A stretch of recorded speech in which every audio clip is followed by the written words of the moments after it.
Saudara-saudara yang dikasihi Tuhan, selamat berjumpa dalam Renungan Provinsi MSC Indonesia, edisi 17 Desember tahun 2022. Dalam terang sabda Tuhan, pada kesempatan ini kita akan merenungkan dari bacaan kitab Kejadian bab 49 ayat 2, dilanjutkan ayat 8 sampai dengan 10, dan Injil Matius bab 1 ayat 1 sampai dengan 17.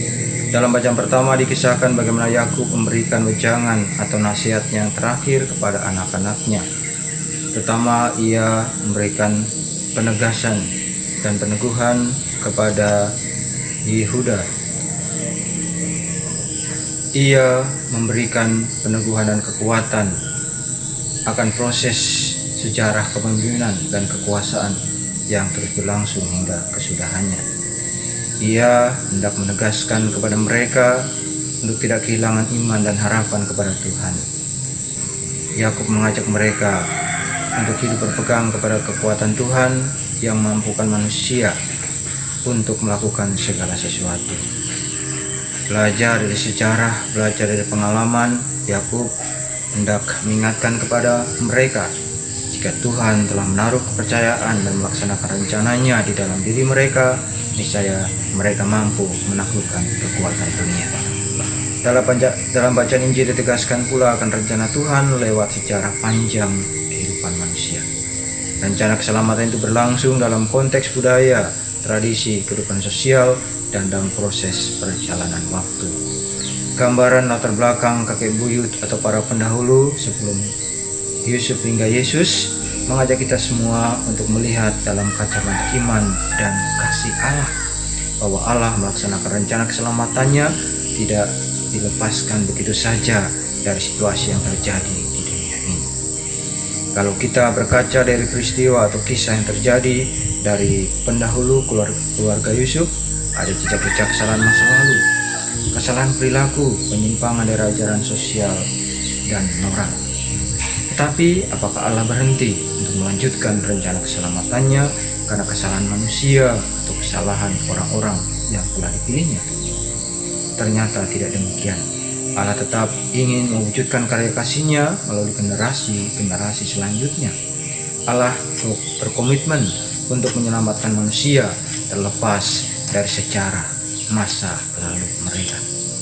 Lalu apa yang kita butuhkan untuk menanggapi rencana keselamatan Tuhan bagi manusia, bagi kita semua? Dibutuhkan keterbukaan hati, kesadaran diri, dan keteguhan iman dalam diri kita masing-masing. Kalau Allah sedemikian mengatur rencananya dengan bijaksana dan kebesaran kasih-Nya, maka kita pun diundang untuk menanggapi dengan kebesaran hati kita bahwa Allah mempunyai rencana indah dalam kehidupan kita masing-masing. Kendati masa lalu kita yang kelam, latar belakang keluarga kita yang tidak pantas, pribadi kita yang belum siap, atau perkembangan dunia ini yang tidak sesuai dengan harapan kita, Tuhan mengajak kita untuk melihat diri kita saat ini, sekarang ini.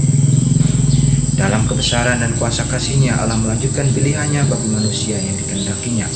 Allah memilih orang-orang pilihannya dengan cermat dan dengan Allah memilih orang-orang pilihannya dengan cermat dan dengan kebebasannya. Allah memilih Yusuf, memilih keluarga Yusuf, dan memilih Yusuf dan menempatkannya dalam sejarah keselamatan manusia. Yusuf menjadi orang tua Yesus dan bapa pengasuhnya. Kita pun ikut ambil bagian dalam rencana besar Allah di tengah-tengah dunia ini. Kita pun dengan hadir dunia ini tidak bisa dilepaskan dari ikatan budaya, tradisi, kehidupan sosial, dan perkembangan dunia ini. Kita dalam sejarah kehidupan kita diajak untuk berproses diri agar kita bisa menata diri kita lewat peristiwa demi peristiwa yang kita alami. Itu akan membentuk dan membantu kita agar semakin pantas untuk menjadi alatnya, perpanjangan tangan Tuhan dalam mewujudkan rencana Allah di tengah-tengah kehidupan kita.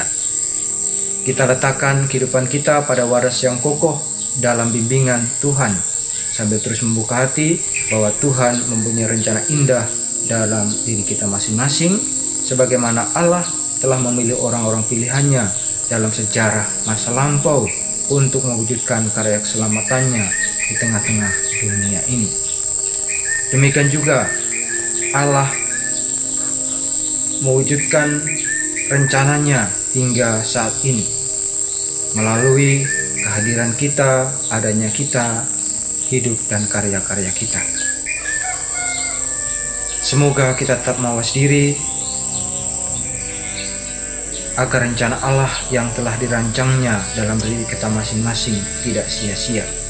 Semoga Tuhan menerangi hati dan pikiran kita agar tutur kata perilaku kita mencerminkan kehadirannya yang nyata di tengah-tengah sejarah kehidupan kita.